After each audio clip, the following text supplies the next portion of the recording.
Oke, kalau diam katanya setuju ya. Oke, kita lanjut soal nomor 3. Nah, Rahma. Rahma ditempatkan di salah satu dinas, maksudnya itu OPD gitu ya, pada daerah pedesaan sebagai ASN, dan langsung mengetahui bahwa masyarakat setempat menghadapi masalah akses terbatas terhadap pendidikan yang berkualitas. Bagaimana Rahma sebaiknya berencana untuk berkontribusi dalam meningkatkan kondisi pendidikan di daerah tersebut? Apakah A. Rahma mengadakan acara penggalangan dana untuk membangun sekolah baru, atau B. Rahma membuat program bimbingan belajar untuk siswa-siswa di daerah tersebut, atau C. Rahma mengajukan proposal kepada pemerintah untuk alokasi anggaran pendidikan yang lebih besar, atau D. Rahma melibatkan komunitas lokal dalam merancang dan mengimplementasikan inisiatif pendidikan, atau E. Menyebarkan informasi tentang pentingnya pendidikan melalui media sosial. Jadi saya kasih sedikit bisik-bisik ya. Jadi Rahma ini kan baru di pedesa. Kemudian masalah di situ atau akar, bukan permasalahan, salah satu permasalahannya lah, itu adalah kurangnya pendidikan yang berkualitas. Jadi kalau begitu sudah ada pendidikan. Nah, gimana sih baiknya rencana dari Rahma ini untuk berkontribusi dalam meningkatkan kondisi pendidikan di daerah tersebut? Kalau A kan Rahma langsung bikin acara penggalangan dana, bangun sekolah baru kan gitu ya. Mungkin Rahma ini dia sangat antusias ya dengan fasilitas gitu ya. Ini penyebabnya mungkin kan ada namanya, kalau dalam nanti teman-teman ditaruh di perencanaan itu, ada namanya tuh permasalahan pokok, permasalahan, kemudian akar masalah kan gitu ya. Nah, menurut Rama ini masalahnya itu adalah karena gedung sekolahnya lama. Itu yang A. Yang B, Rama membuat program bimbingan belajar untuk siswa-siswa di daerah tersebut. Jadi Rama ini bikin program kayak bimbel gitulah, atau mungkin ya bimbingan di luar ekstrakurikuler, sehingga kemudian bisa meningkatkan pendidikan itu. Yang ketiga, Rama ini mengajukan proposal kepada pemerintah untuk alokasi anggaran pendidikan yang lebih besar. Ini eh, kalau kita lihat kan agak apa istilahnya, agak umum ini ya, atau malah ya istilahnya itu, jadi Rama ini maju ke pemerintah, kemudian membuat sebuah proposal, tujuannya adalah bagaimana alokasi anggaran pendidikan yang lebih besar, sehingga mungkin termasuk daerah itu akan naik, mungkin gitu. Atau D, Rahma justru melibatkan komunitas lokal dalam merancang dan mengimplementasikan inisiatif-inisiatif pendidikan. Jadi mungkin Rama ini bentuknya mungkin kerjasama sama LSM, NGO yang ada di kecamatan atau kabupaten atau kota itu, untuk kemudian membuat rancangan gitu, rancangan dan sekaligus mengimplementasikan inisiatif pendidikan gitu ya. Atau yang F, atau yang Rahma menyebarkan informasi tentang pentingnya pendidikan melalui sosial media. Ya, oke. Okay. Ini bisa aja. Kita lihat jawabannya ya. Nah, jadi jawabannya itu adalah, kalau analisis saya itu adalah D.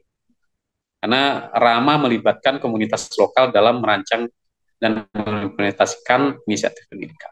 Jadi rencananya Rama itu. Apakah nggak bisa dengan mengadakan bimbel? Bisa. Bisa aja mengadakan bimbel. Tapi kan masalahnya salah satu, Ramanya adiktif. Ya, salah satunya itu sebagai alternatif gitu ya, bimbingan belajar. Lalu kenapa kok enggak Rahma mengajukan proposal? Karena proposal atau alokasi anggaran pendidikan itu sifatnya kan nanti ada di TWK ya. Sifatnya itu kan bukan ada di desa gitu. Jadi enggak, misalnya desa ini dikasih alokasi apa istilahnya itu, alokasi berapa gitu. Alokasinya itu untuk desa A sekian, untuk desa B sekian. Nah, bagaimana kalau sekolahnya ada satu? Bagaimana kalau muridnya di desa Rahma ini lebih sedikit? Itu kan tidak bisa dijadikan rasionalisasi untuk menambah anggaran, gitu ya. Karena kalau sedikit sekolahnya, sedikit muridnya, tentu kegiatan programnya sedikit, sehingga nggak bisa melekatkan anggaran tambahan. Kan gitu logikanya. Ya, dalam anggaran gitu. Teman-teman yang orang manajemen saya yakin paham ya. Nah, lalu kenapa kok enggak penggalangan dana untuk membangun sekolah baru. Nah, permasalahannya itu perlu dicari karena tadi kondisinya adalah pendidikan secara umum, ya, pendidikan yang berkualitas. Betul sekolah itu atau fasilitas atau sarana prasarana itu sangat mendukung gitu ya, tapi tidak mesti gitu ya. Mengapa tidak misalkan apa istilahnya itu memperbaiki kalau memang sekolahnya yang rusak. Tapi tadi kan soal nggak ada masalah rusak sekolah. Lalu yang Rahma menyebarkan informasi tentang pentingnya pendidikan. Nah ini kan kurang nyambung sebenarnya. Nah ini yang saya maksud tadi 1, 2, 3 itu biasanya sudah ada kalanya itu gampang dilihat, ada kalanya agak susah juga. Tapi yang jelas itu biasanya ada dua terakhir yang paling membingungkan. Oke, kita lanjut ya ke soal berikutnya. Soal nomor 4. Dalam sebuah situasi di kantor, seorang rekannya secara terang-terangan mengambil pujian atas ide yang sebenarnya Anda yang mengusulkannya. Jadi ada seorang rekan tersebut juga sering mengambil keuntungan dari usaha kolektif atau usaha bersama dan memberikan kontribusi yang minim. Jadi banyak masalah ini rekan Anda ini. Bagaimana Anda merespon situasi ini? Bagaimana sih merespon situasi ini? Jadi yang apakah jawabannya A, Anda memutuskan untuk fokus pada tugas dan fungsi sendiri agar hasil bisa optimal? Jadi masa bodoh lah. Yang penting saya sudah menjadi seorang ASN yang baik. Atau B, Anda mengajak rekan tersebut berbicara secara pribadi agar tidak menimbulkan kegaduhan. Jadi maksudnya itu Anda merasa dirugikan, kemudian Anda ngajak, ayo bro kita ngomong, ketemu. Kok kamu itu ngambil pujian atas ideku misalnya. Atau C, Anda menyebutkan masalah rekan tersebut di rapat. Jadi ketika rapat itu kemudian disampaikan, ya, disampaikan ini dia nih mengambil kerjanya sedikit, ngambil keuntungan banyak gitu ya. Bahkan hal yang dia nggak lakuin itu dia klaim, dia taking credit gitu. Atau D, Anda mencoba untuk menggunakan manajemen emosi agar tidak larut dalam usaha. Jadi mungkin pas mau marah gitu ya, gitu ya, kayak iklan di salah satu minimarket gitu ya, exhale, inhale gitu ya, pernah dengar nggak? Mungkin gitu kali. Kemudian yang Anda memastikan kedekatan personal dengan rekan tersebut sehingga hal yang sama tidak terjadi kembali. Ini mungkin maksudnya itu ya didekati. Jadi kalau udah jadi saudara itu biasanya agak males, agak takut, agak nggak enak. Apakah begitu? Oke, kita lihat jawabannya ya. Jawabannya adalah B. Yang analisis paling tinggi itu adalah Anda mengajak rekan tersebut berbicara secara pribadi untuk menyelesaikan masalah ini. Ini masih dalam kisi-kisi jaringan kerja, jejaring kerja. Jadi menjaga harmonisme. Kenapa? Nah, ini pertanyaannya. Kenapa kok B? Kenapa enggak A saja? Kan yang penting itu kita berbuat. Nah, kuncinya ada di soal.